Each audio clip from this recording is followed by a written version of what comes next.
The last time the Toronto Raptors played a Game 7, it was a 27-point blowout over the Miami Heat in 2016 that sent the Raptors to the first conference finals berth in franchise history. After a disheartening loss in Game 6 against the Philadelphia 76ers, the two teams engaged in a seesaw battle that included 10 lead changes and 6 ties leading up to the final seconds of the series. To recount the biggest shot in the second round of the 2019 playoffs and Toronto Raptors history, we turn to those present for the occasion. Kawhi Leonard missed the second of 2 free throws with 10.8 seconds remaining. The Raptors led 90-88. Leonard: "I was disappointed missing that free throw. I was very mad." Tobias Harris collected the rebound and pushed the ball to Jimmy Butler, who streaked up the court and got a fast break layup to fall with 4.2 seconds remaining over the outstretched arm of Serge Ibaka. Leonard: "I tried to race down and get the rebound. Probably should have sprinted back to give some help on that layup that Jimmy made. But after that, I was just like, whatever play he drew up, I'm gonna have to get to my spot and shoot it with confidence." Raptors head coach Nick Nurse called a timeout and a final play was drawn up. 2019 NBA playoffs. Find everything you need to know about the playoffs here: schedules, matchups and more inside Kawhi Leonard's historic game winner. Why CJ McCollum can be a difference maker. Warriors wanted this moment in Houston. What's next for eliminated teams? Nurse: "We run Kyle Lowry off there first as the first option. Then, Kawhi loops under there and gets it at the top and it's his call from there what to do. We've seen that one a few times this year." Leonard: "We ran a similar play during the Magic series and I ended up just catch and shooting the ball. It was probably about 3 seconds, so I just remembered that moment, knowing I had time at least to pump fake and take a dribble. So, he drew up that play again tonight and there was 4 seconds left, and, remembering that moment, I knew I had some time to get some space rather than just catch and shoot the ball." Leonard took the inbounds pass from Mark Gasol near the top of the key. Ben Simmons pushed him out near half court and Leonard started a drive toward the right corner. Joel Embiid left Pascal Siakam to pick up Leonard across the hash mark. Leonard took one more dribble toward the baseline and rose for a 21-footer over Embiid in the corner. Raptors general manager Bobby Webster: "I always walk down to the first row so I know I can get out before. I'm standing next to Nick's wife, and Kawhi is coming toward us. You're worried about, is he going to get the shot off in time? He comes deeper, deeper, deeper. Embiid's on him. Then he's just got to get it up high enough to get over Embiid." Leonard: "I ended up catching it and just trying to get to a space so I could get the shot off.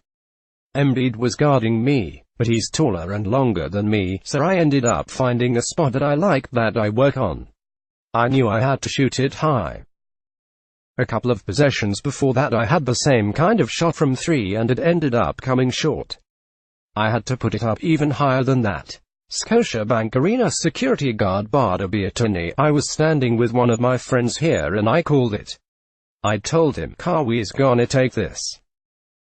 It's gonna be a game winner right here." Leonard: "I just went into my shot and just shot it as high as I could and I got some loft on it. It felt great." JJ Redick: "It looked short. It looked short. And there's a lot of emotion that happens as the ball starts rolling around the rim.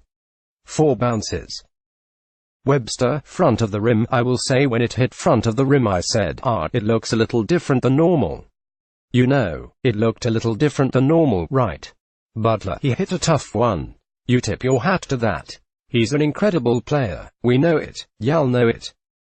And there's not much more you can say about that." 76ers head coach Brett Brown: "I really felt when it hit the rim that it was going to end up going in. It didn't surprise me that it went in. When it hits at that angle and it goes kinda straight up, you feel like there is a chance that it is actually going to go in. Not to pretend like you can forecast anything, it didn't surprise me that it ended up falling in. It did seem like it was up there for a while, but with the way he missed and the bounce on the ball and the fact that it did go straight up and not go to the right or the left, it's a tough way to lose. That's a hell of a shot and what a tremendous series. Simmons: "Joe obviously got out there and was able to put a hand up, but he's a great player who made a great shot. Scotiabank Arena security guard Nicholas Pressard. I saw the ball hit their basket, hit the rim the first time. The first thing I thought about was we're going to overtime. Second time it hit the rim, I thought we had a chance. And the third time it went in. And I'm like, damn, with this referee system they're definitely going to review it. And when that ball went in I ran up 3 stairs. I almost tripped twice, and all I saw was Masai Ujiri crying. I saw everybody in the stands crying. We were just in shock. But it was like a really good shock. And that was just joy. Nurse, looks like it's going in. Looks like it's going into me. I thought it was obviously a nice lucky bounce, right? I thought we were very unlucky for a lot of that game, so it came back to us a little bit. I think he missed a couple of those along the way this season. That exact same play, similar shot, so it's good the balancing scales were there tonight.